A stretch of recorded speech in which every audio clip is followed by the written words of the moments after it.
Alam Shalakaya Shakshurum Meditam Jenam Taisme Shigolave Namam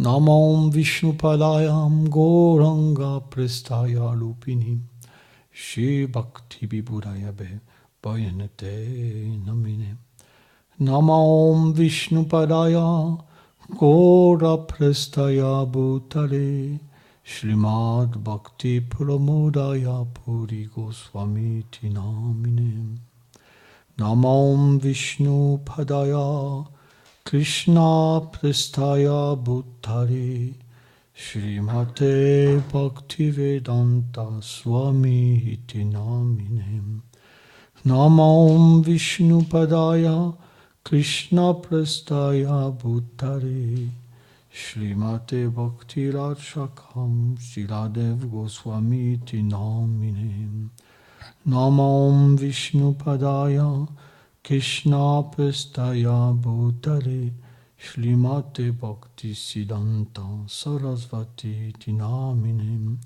Namo Gora Kishoraya Satchadviraga Murtaye Vipralambara Sambhode Padambojeye Dinamam Namo Bhakti Vinodaya Satchitananda Namine Gaura Shakti Swarupaya Rupanuga Varayate Vanchakarpataru Vyacha Kripa Sindhu Vyaevacha Patitanam Pavanebhyo Vaishnavibhyo Namo Namo Namo Bhaktivinodaya Satchita Ananda Namine Gaura Shakti Swarupaya Rupanuga Varayate. Donc aujourd'hui, c'est la disparition de Srila Bhaktivinoda Thakur. Et ce jour-là, Srila Bhaktisiddhanta a naturellement rencontré une grande difficulté.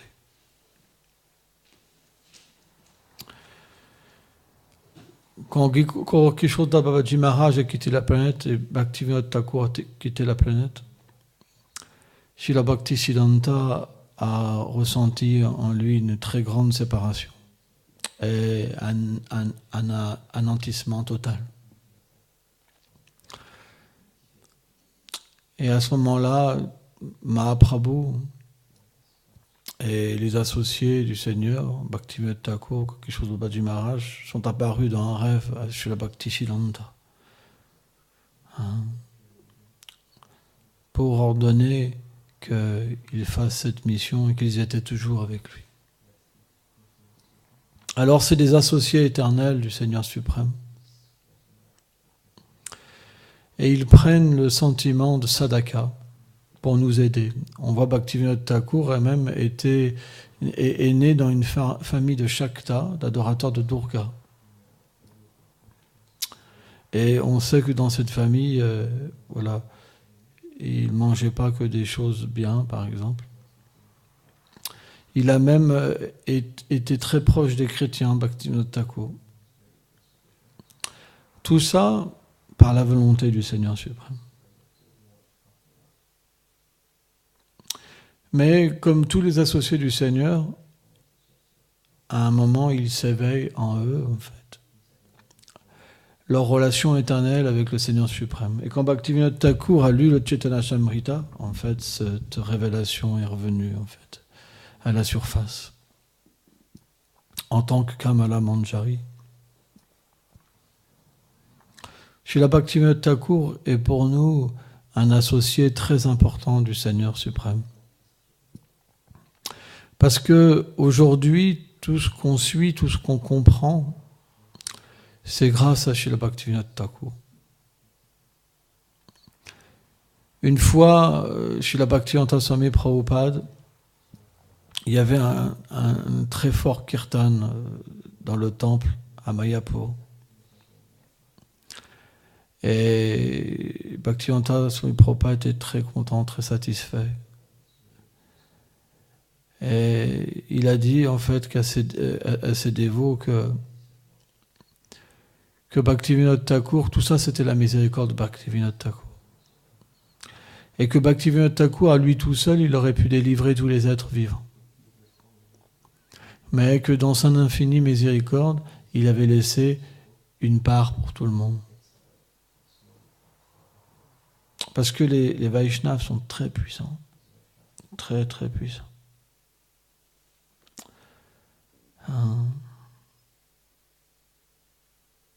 Bhaktivinoda Thakur, dans ses poèmes, il explique sa forme, le teint de son corps, le teint de sa robe, son âge. Il explique qu'il est à tel endroit, sous tel service, tel manjari, etc., sous les ordres de la Lita Sakhi. Et donc, ces êtres-là, c'est des êtres tellement chers à Srimati Radharani. Elle les envoie par pure compassion. Et ça, pour nous, c'est quelque chose qui est extrêmement difficile à comprendre. Comment Radharani, qui est absorbée dans un tel sentiment envers Krishna, elle pourrait avoir une petite place pour nous. Bhakti-Rachaka Shriladev Goswami Maharaj explique que les sentiments de Radharani, c'est comme des volcans. Comme des volcans. Et Krishnas Kaviraj Goswami Pad, il explique que quand Radharani, elle perçoit Krishna, ses 5 sens se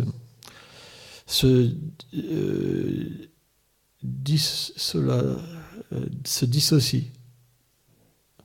Pour chacun, être comme la puissance du vent, la puissance, je ne sais pas comment expliquer ça, mais une telle puissance que chacun veut pour lui-même goûter Krishna. Les yeux, la langue, le pot, la senteur, les oreilles. Et que c'est comme quelqu'un qui est écartelé, en fait, comme par des chevaux, vous savez. C'est tellement puissant qu'elle pense qu'elle va mourir. Comment une telle condition d'existence qui est illimitée, comment cette personne, elle peut avoir en même temps une pensée pour nous? C'est très, très intéressant. Et c'est ça qui est incommensurable dans la personnalité de Srimati Radharani. Parce qu'il n'y a aucun égoïsme en elle. C'est pour ça que dans le monde de Goloka Vrindavan, il n'y a aucune concupiscence. Zéro. Parce qu'il n'y a pas d'égoïsme. Et donc, parfois, Srimati Radharani, dans des moments sombres où l'univers perd toute conscience, elle envoie ses chers dévots comme Bhaktivinoda Thakur. Et Bhaktivinoda Thakur est venu à un moment très obscur. Parce que Chaitanya Mahaprabhu était venu, et différentes déviations avaient eu lieu à cette époque-là, ce qu'on appelle des Apasampradaya. Et les Apasampradaya ne comprennent pas la position de Mahaprabhu. Et ils faisaient des choses ignobles au nom de Mahaprabhu. Là, par exemple, j'ai lu un extrait par exemple, il y a un dévot qui s'appelle Kripalu Maharaj, là, qui se prenait pour Chaitanya Mahaprabhu. Et je lisais des plaintes que, en fait, il prenait même des femmes mariées avec des enfants et pour faire de la vie sexuelle illicite, tous les soirs. Et en fait, les Indiens, ils sont tellement crédules des fois, ils pensent qu'il est Dieu, que c'est normal. Ça va loin, les déviations. Vous savez, celui-là qui a un beau temple à Vrindavan, partout, il est très connu, il avait des millions de disciples. Il pose comme ça en tant que Mahaprabhu. Une telle crapule. Et donc, autant quand Bhaktivinoda Thakur est arrivé, il n'y avait que ça. Et les gens, ils pensaient que la religion que Mahaprabhu avait donnée, c'était la pire, l'horreur. Personne ne voulait suivre Mahaprabhu. Donc, Bhaktivinoda Thakur, bien qu'il ait apparu comment dire, humblement dans une famille de Shakta, qui s'est marié, qu'il a eu 11 enfants ou 12 enfants 11. Donc un fameux Bhaktisiddhanta Saraswati Thakur Prabhupada. Un jour, donc Mahaprabhu lui apparut un rêve, il lui a dit « Je t'ai pas envoyé ici juste pour que tu assistes la cour, parce qu'il faisait comme un juge. Tu dois écrire. Tu dois mettre sur écrit le véritable, ma philosophie. » Et donc, c'est pour ça que Bhaktivinoda Thakur a écrit beaucoup de livres. Et ces livres, ils sont extrêmement merveilleux, pratiques. Parce que Bhaktivinoda Thakur, il a expliqué de A à Z les vérités philosophiques, mais également le comportement Vaishnava. Parce qu'il faut les deux. L'attitude et la bonne compréhension pour le développement de la dévotion. On voit par exemple Jivadharma, Chaitanya Shikshamrita, par exemple, des livres tellement merveilleux. Il a fait des commentaires sur la Gita, etc. Il a écrit plus de 100 livres. Et il a réuni dans tous ses livres l'essence de toutes les écritures Vaishnava. Chez le Bhakti-Vibhuda Bon Goswami Maharaj, il explique que même si toutes les philosophies avaient disparu, mais qu'il ne restait plus que les livres de Bhaktivinoda Thakur, on n'aurait rien perdu parce que tout est dans les livres de Bhaktivinoda Thakur. Et il explique que même quelques mots de Bhaktivinoda Thakur, ça peut nous amener à la perfection. Pourquoi ? Parce que ce n'est pas des êtres ordinaires, c'est des êtres du monde transcendantal. Et en tant que les êtres du monde transcendantal, ils peuvent comprendre les vérités les plus essentielles et les plus secrètes.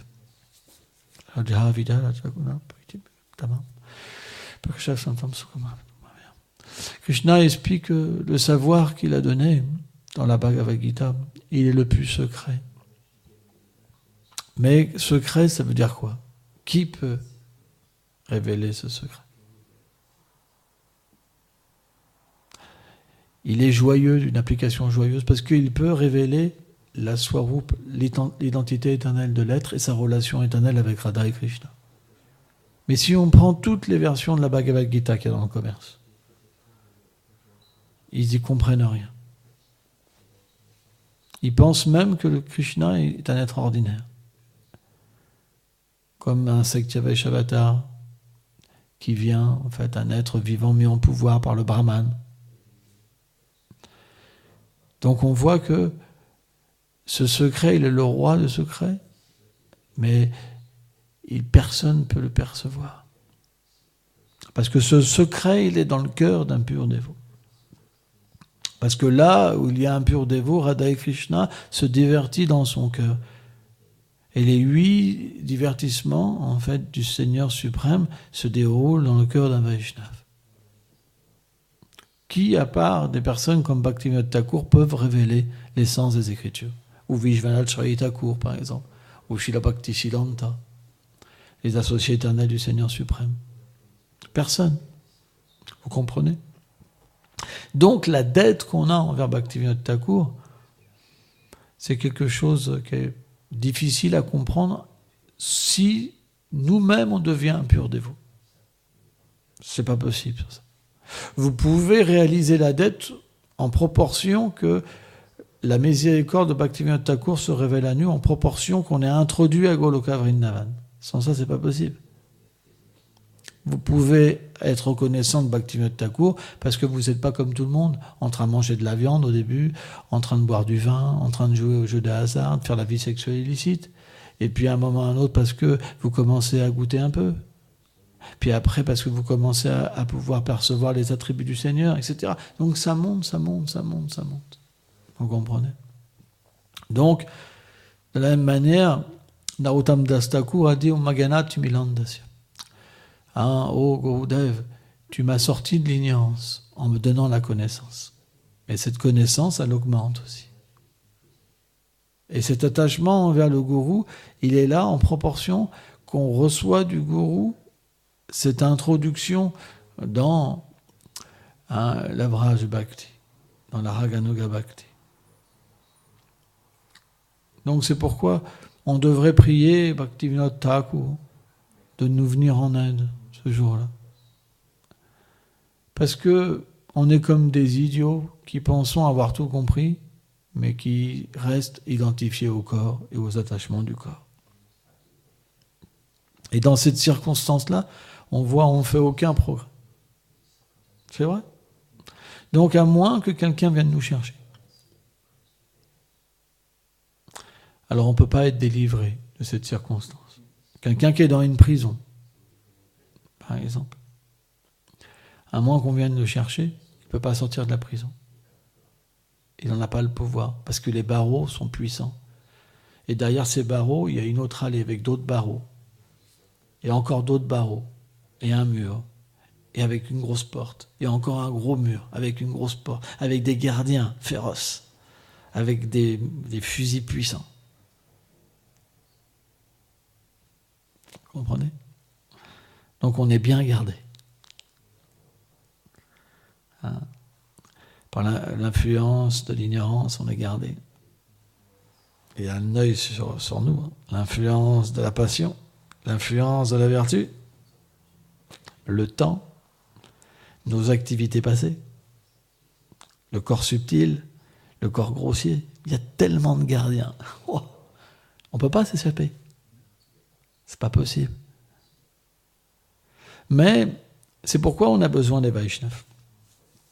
Et les jours de disparition ou d'apparition des Vaishnavas, c'est le jour où on peut directement leur parler. C'est un miséricorde spécial, on peut directement leur parler. Ils peuvent nous entendre. Moi, c'est ce qu'on m'avait expliqué, que ce jour-là, il y a une miséricorde spéciale. Même plus que les autres encore. Donc c'est pourquoi on a besoin de ton aide, Bhaktivinoda Thakur. Bhaktivinoda Thakur, il désirait que tous les êtres chantent le Saint-Nom.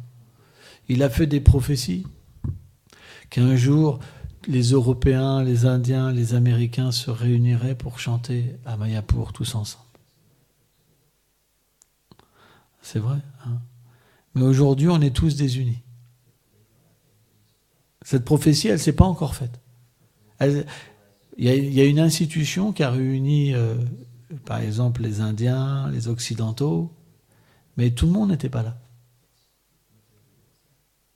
Cette prophétie, elle sera réalisée le jour où il n'y aura plus de politique, où on sera vraiment une famille, la famille de Mahaprabhu. Il y a trop de politique envers les maths. Chacun est chez soi, à cause de l'âge de Kali. Parce qu'il n'y a pas assez de pureté. Mais un jour, il y aura assez de pureté. C'est que peut-être dans 1000 ans, peut-être dans 2000 ans, peut-être dans 3000, 4000, 5000. Ça va prendre du temps. Mais un jour, cette prophétie, elle sera là. On sera tous ensemble. Et là, Mahaprabhu, son mouvement aura triomphé. Maya sera chassée. Maya est là encore.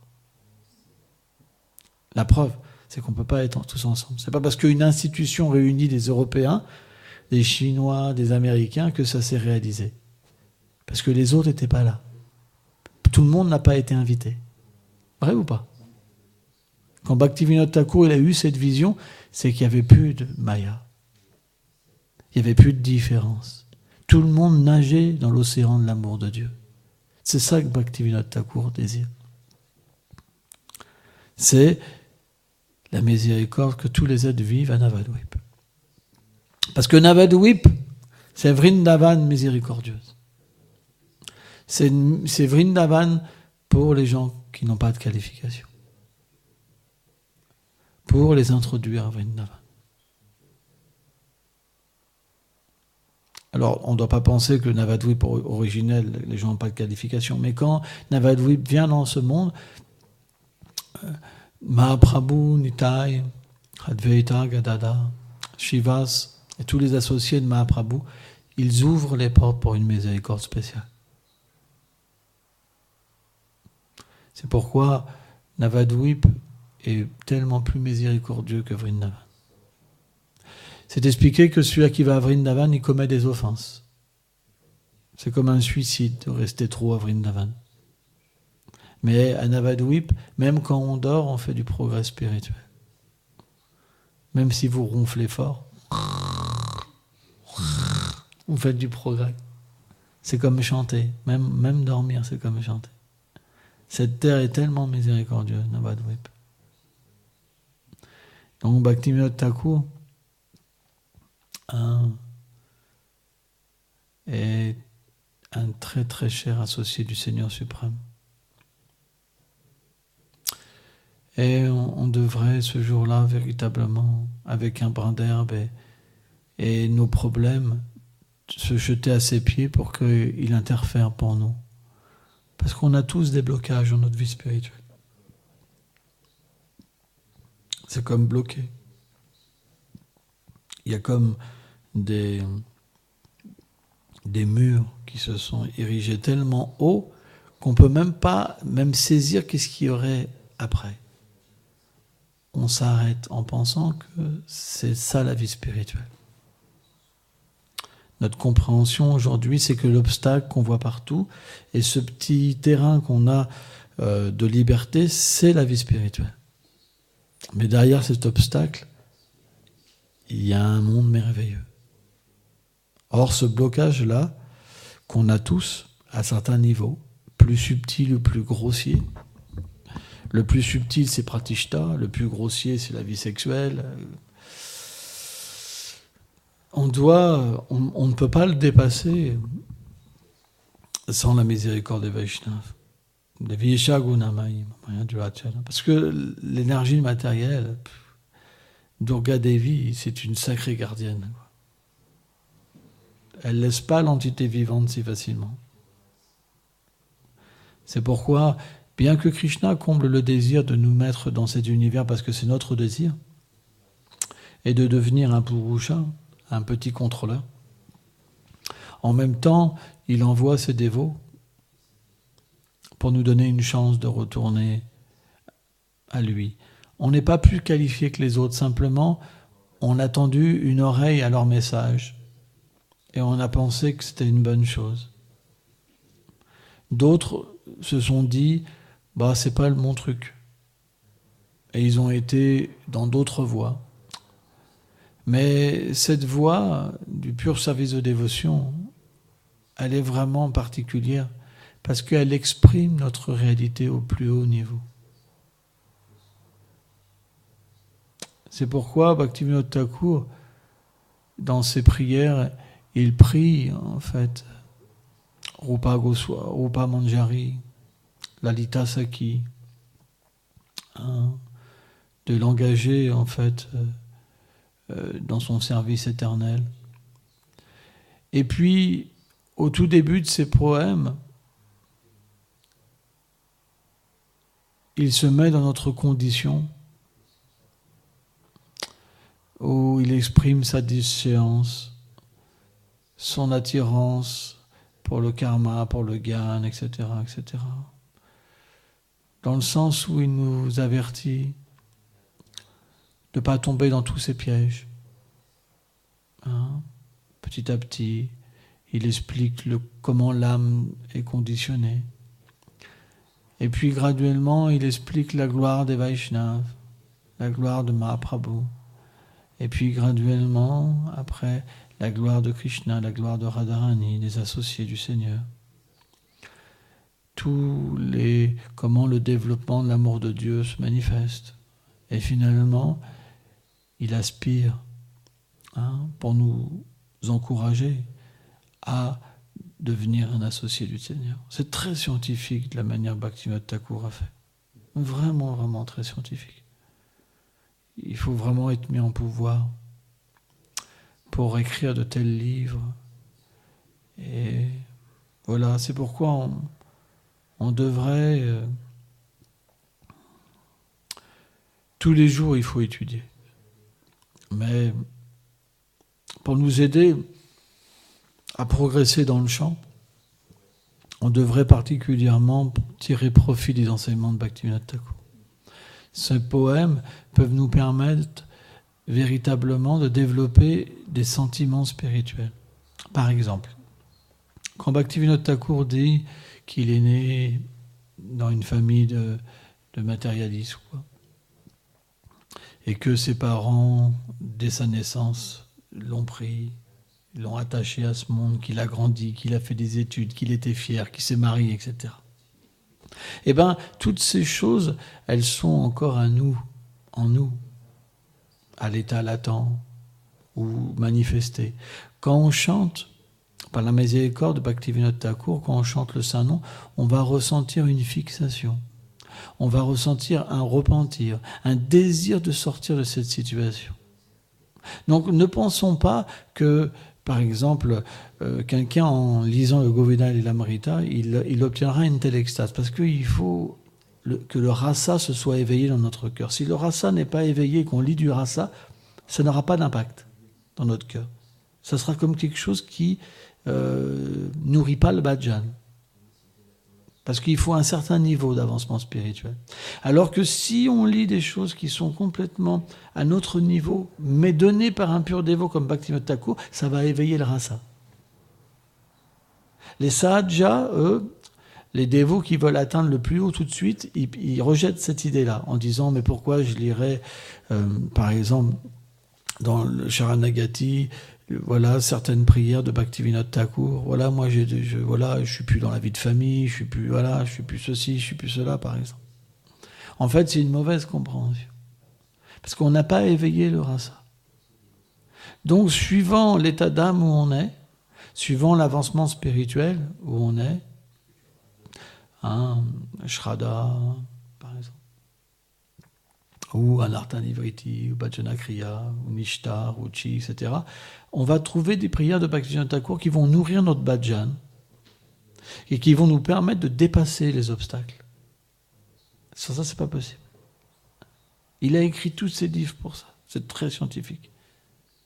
Les dévots néophytes, ils veulent tout de suite aller à Radha et Krishna et méditer avec le Saint-Nom, mais il ne se passe jamais rien. Parce qu'ils n'ont pas la qualification. Et la beauté des écrits de Bhaktivinoda Thakur, c'est qu'il vient nous chercher au plus bas pour nous amener au plus haut. Et on doit profiter de ça. Sans ça, on ne fera pas de progrès. Ne pensez pas qu'en lisant les divertissements de Radha et Krishna, vous allez atteindre Radha et Krishna. Pas forcément. Vous allez peut-être vous tromper en pensant que vous êtes avancé et que les autres, ils ne sont pas intéressés par Vrindavan. C'est pas Vrindavan, là c'est pas Vrindavan, mais ça c'est Sahaja.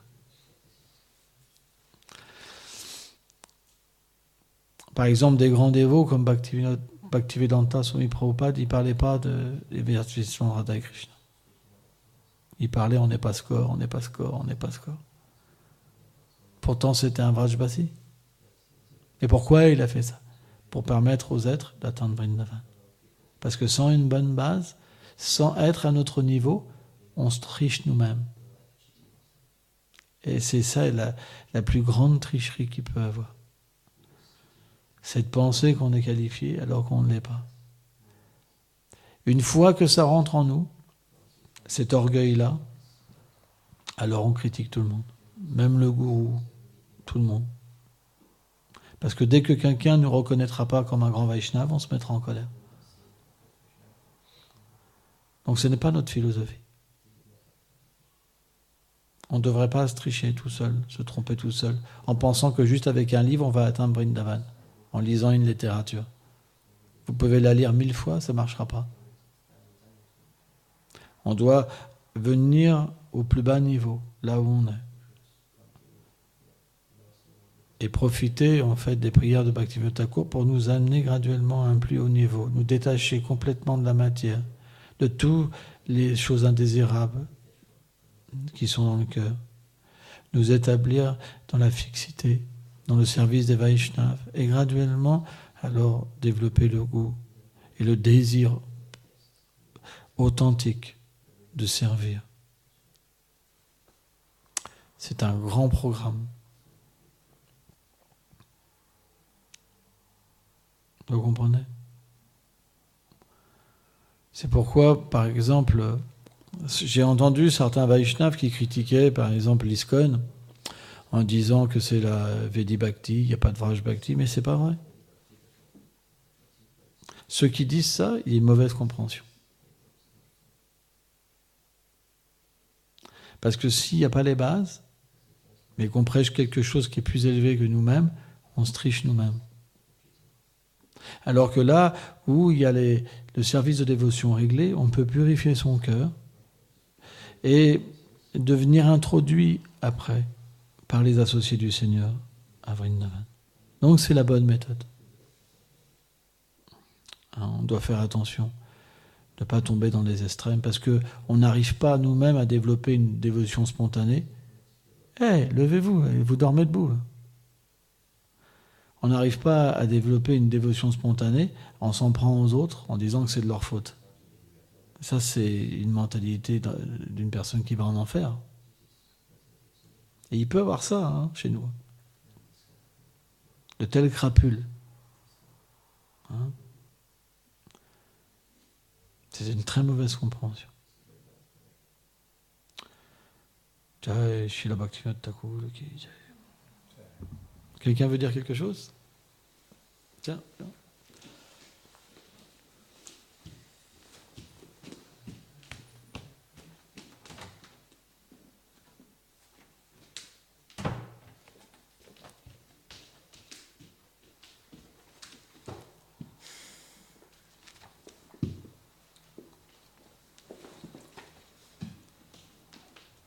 Bol, mes hommages. Desi Nitayo Shambhala Kijai, Sinandaya Shadakopal Kijai, Shradan Madan Mohanju Kijai, Shiprad Maharaj Kijai, Shingadeva Balavan Kijai. Mes hommages Gurudev, mes hommages à tous les Vaishnavas assemblés ici. J'aimerais lire un poème justement de Bhaktivinoda Thakur.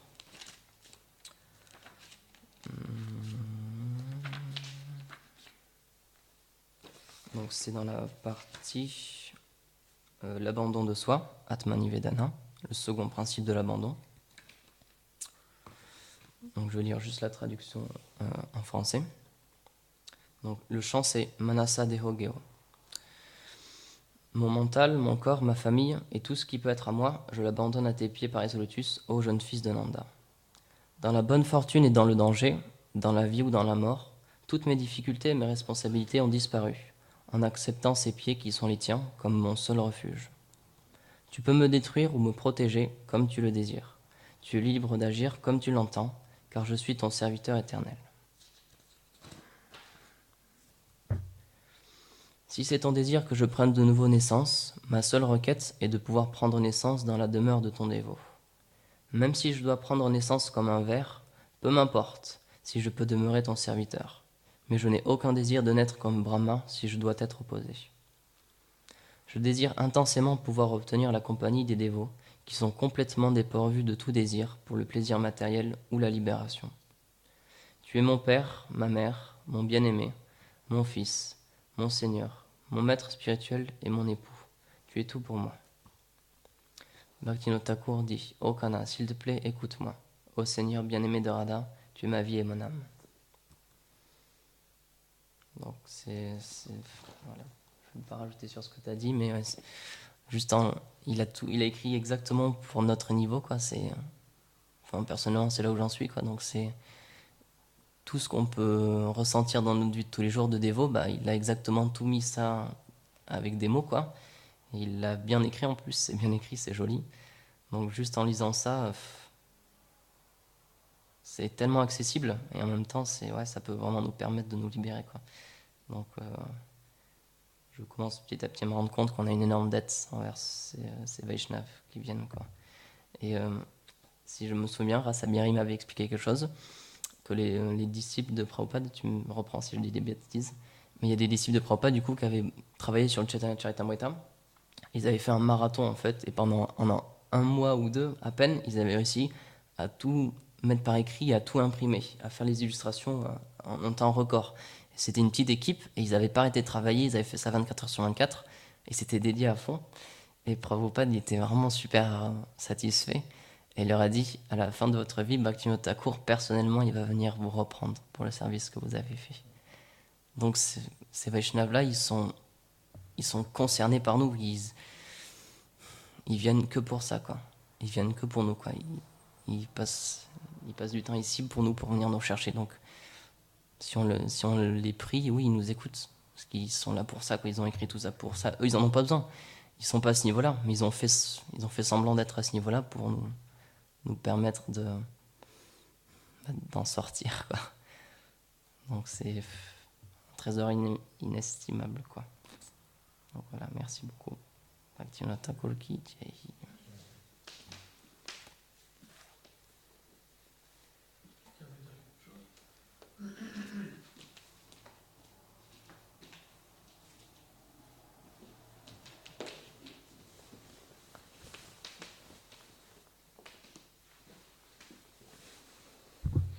Namo Bhaktivinodaya Sachitananda Namine Gora Shakti Swarupaya Rupanuga Varayate. Donc, je dois vous avouer que j'ai toujours eu une attirance spéciale envers Srila Bhaktivinoda Thakur. En fait, j'aimerais partager une histoire sur son chant avant de partager les gloires de ses livres. Bhaktivinoda Thakur, il a terminé ses derniers jours à Jagannath Puri. Et il a tellement écrit dans sa vie, il a écrit plus de 100 ouvrages, des milliers de poèmes et chansons. Mais en fait, à la fin, il a dit que je vais m'asseoir à Jagannath Puri, je vais m'asseoir et je vais chanter Shuddhanam, parce que de toute façon, les gens ne veulent pas écouter mon message. Donc, les gens ne sont pas prêts à suivre mes instructions. Donc, je vais m'asseoir ici à Jagannath Puri et je vais chanter Shuddhanam et le mouvement de Sankirtan va se développer naturellement. Donc, c'est juste en connexion avec ce que Gurudev avait dit que les purs dévots du Seigneur sont tellement puissants que juste avec leur Shuddhanam, ils peuvent en fait... ils peuvent faire répandre le mouvement de Sankirtan. Il a dit automatiquement, en fait. Automatiquement, le mouvement de Sankirtan va se développer juste à travers mon chant. Puis je trouvais que c'est un point intéressant parce qu'on voit à quel point, justement, le chant est important. Mais Chaitanya Mahaprabhu, avant d'aller dans les rues de Navadvip, il a chanté pendant 1 an avec ses associés, c'est intime, dans la cour de Srivas Thakur. Bhaktisiddhanta Saraswati Thakur aussi. Pendant 8 ans, il a chanté 1 milliard de noms. Donc ça montre à quel point le pur nom est important pour les Vaishnavas, à quel point c'est leur puissance aussi, c'est leur souffle ici dans ce monde. C'est ce qui leur donne justement l'énergie pour prêcher le mouvement de Sankirtan. Donc je trouvais que c'est quelque chose de très intéressant, à quel point Bhaktivinoda Thakur il était mis en pouvoir. Mais on le voit aussi dans dans le Pranam Mantra, Gora Shakti Svarupaya, il est la personnification du Gora Shakti. Et on le voit vraiment bien justement dans la mission qu'il a fait sur cette terre.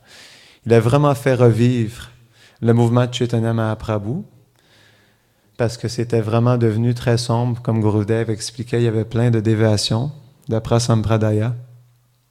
Le Chaitanya Charitamrita était perdu, il l'a retrouvé, il a fait revivre les enseignements.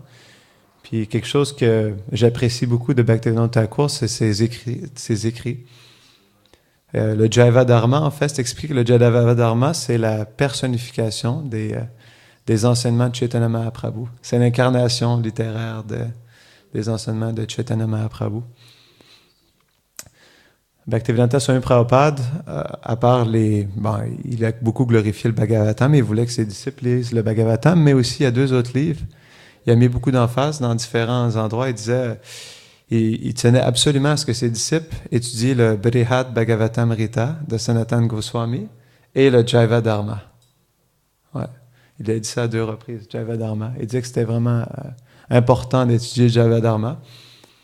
Puis, si vous avez la chance dans votre vie de lire ce chef-d'œuvre, je vous encourage vraiment à lire le Jaiva Dharma. C'est... Notre philosophie Vaishnava, elle est très complexe, elle est très volumineuse. Et quand on rentre dans le rasa, justement, comprendre comment fonctionne le rasa, les différents symptômes du rasa, les différents symptômes extatiques, c'est très, très complexe. Mais Bhaktivinoda Thakur, il a mis toutes les conclusions de la philosophie Vaishnava dans un livre, d'une manière à ce que, justement, et pas juste dans un livre, mais que progressivement, c'est vraiment intelligent de la manière dont il a amené la philosophie progressivement là, dans les plus dans les bases de la philosophie, nous amener à comprendre justement l'existence de l'âme, jusqu'à justement à la fin, aller jusqu'à la rasa madhurya ras. Donc, son livre, quand vous le lisez, vous voyez à quel point progressivement, il nous aide à développer notre compréhension de nous-mêmes, de l'environnement de Krishna, puis justement la compréhension de nos anarthas, puis pas juste ça, mais aussi comprendre la bonne attitude. Dans le Javadharma, il parle beaucoup de la bonne attitude. Quel est le caractère Vaishnava à développer? Quelle est l'étiquette Vaishnava, la culture des Vaishnavas? Donc, Javadharma, c'est vraiment un chef-d'œuvre qui nous a laissé Bhaktivinoda Thakur sous la forme d'un roman où, justement, à travers des histoires, on peut réussir à apprécier ces points philosophiques extrêmement élevés. À travers des histoires, à travers des discussions des Vaishnavas et des Shaktas, des Vaishnavas et des musulmans. Puis, en fait, dans le texte aussi, j'ai été vraiment impressionné de voir à quel point il donne des... comment on dit ça? Il supporte avec des versets des Shastras. Je réalisais à quel point les purs dévots, les Mahabhagavat, les Uttama Adhikari, ils ont une compréhension complète des Écritures. Bhaktivinoda Thakur, à chaque chapitre, il met des dizaines, parfois des dizaines et des vingtaines de versets pour se reporter ces points philosophiques. De toutes sortes d'écritures, des Puranas, des Védas, des Upanishads. Puis ça m'a vraiment impressionné de voir à quel point il était pleinement réalisé, puis en conscience des conclusions des Écritures. Donc Gurudev a dit déjà des merveilleuses choses sur Bhaktivinoda Thakur, mais comme il disait, en fait, on doit beaucoup à Bhaktivinoda Thakur. C'est vraiment lui qui a fait revivre le mouvement de Chaitanya Mahaprabhu. Et c'est lui qui a fait, à travers sa lignée, qui a fait naître aussi Bhaktisiddhanta Sarasvati Thakur, et par la suite Bhaktivedanta Swami Prabhupada, et les autres Vaishnavas qui ont suivi dans les traces de Bhaktivinoda Thakur et Bhaktisiddhanta Sarasvati Thakur. Donc, c'est vrai qu'on a une immense dette envers lui. Donc, c'est une belle journée pour lui exprimer notre gratitude et lui exprimer justement notre désir de prendre refuge de ses pieds de lotus et d'avoir ses bénédictions pour pouvoir continuer dans le chemin de la dévotion. Jai Shri Bhaktivinoda Thakur ki Jai.